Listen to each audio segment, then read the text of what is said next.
Hello! Good morning guys. Sa tayo ay maaga na naman gumising dahil nga meron na naman tayong appointment at ang aking si Ray Ray nga ay kasama siya sa honor. May recognition sila. Yan siya. Sabitan na naman siya ng medal. Oh, walang kasawa-sawa ang mama sa pag-akyat sa stage. At nung nakaraang week ay si Ronron nga ang ating sinabitan guys. Si Riley naman ay wala siyang award. Wala, absent. Pero matalino daw. At ang award niya ay may katangahan. May katangahang banggit si Riley na visit sa akin. Ay, kanong karangalan mo? May katangahan.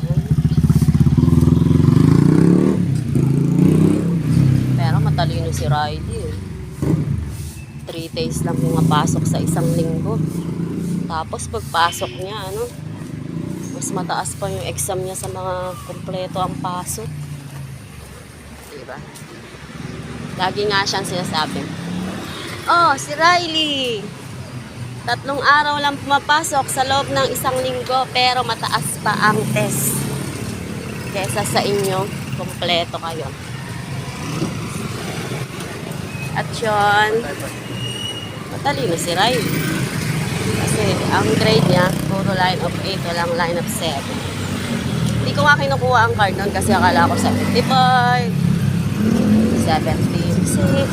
Aba, nung isang beses kong kinuha, line of 8, 88, 85, 86. Walang line of 7. Yung si Riley, pumapasok lang yan. Tabi. 3 days, 4 days, basta hindi niya lang kompleto ang isang linggo. Kasi nga, tamad siya. Sabi, tamad siyang gumising. Tapos, aarte na siya. Mag-uupo-upuhan.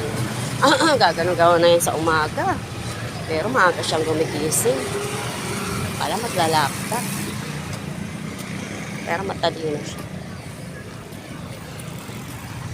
At eto nga, naglakad lang ka. Ba't di pala tayo nag-tricycle? Go. Tricycle ako? Wala na, nakalahati na tayo eh. Ha? Wag na, nakakalahati na. Ba't magta-tricycle pa? Kalahati na, ikakala lang natin. Okay na yan. Papalik pa tayo, mas malayo. Patawagin. Wag na. Hindi pa naman ata tayo late eh. Wag ka dyan sa putik!